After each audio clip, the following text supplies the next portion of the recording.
Guys, mag-vlog tayo. Today is May 28, 2026.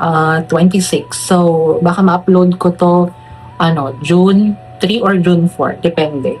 Naka-front camera ako and sakto, maliwanag, di ba? Tipid tayo sa kuryente, guys. Alam niyo naman. And ang vlog natin is I bought a new eyeglass, guys, and I wanna share it to you. Pero bago yon, meron kasi akong yung old eyeglass ko, kung lagi yung pinapanood yung vlog ko, yung color black, naputol na yung ganito niya. So ito yung ginagamit ko, ito yung pambahay ko eh. Pero yung color black na yun yung panlakad ko kasi ayoko mag-contact lens. Meron akong contact lens pero ang ginawa ko is dinispose ko na sila kasi parang matitempt ako kasi nga diba lagi sumasakit yung mata ko kaya lagi ako nagpapatak ng roto sa mata. And ito yung ginagamit ko dati na pang araw-araw. Pero hindi siya photochromic kaya kapag sa labas parang nasisilaw ako. Meron akong binili sa TikTok shop na photochromic. Ito siya.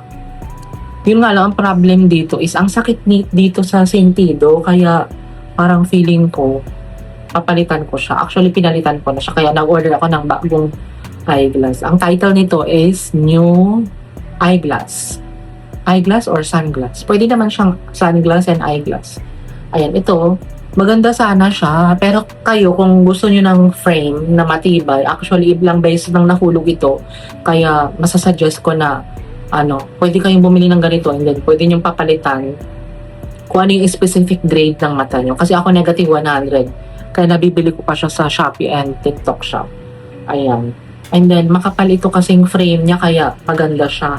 Yun nga lang, pwede ko siyang gamitin pang bahay, pero kapag panglakad, masikip dito kaya hindi ko siya ginagamit. And ito yung bago kong order na eyeglass. Ayan, meron siyang kasamang lagayan. In fairness, may kasama siyang ganito. Tapos meron siyang kasamang bag, dust bag. Actually, may mga dust bag naman ito mga to. Ayan, may mga dust bag din naman ito mga salamin na naunang pinakita ko sa inyo.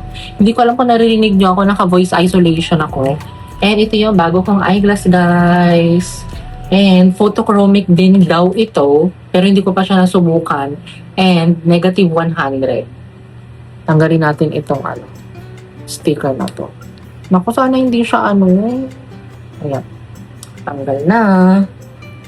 And ang pinili ko is itong parang tiger ba siya o leopard? Oh, diba? Ang ganda. Ang ganda niya, guys. Try nga natin. Nagpo-photochromic daw ito eh.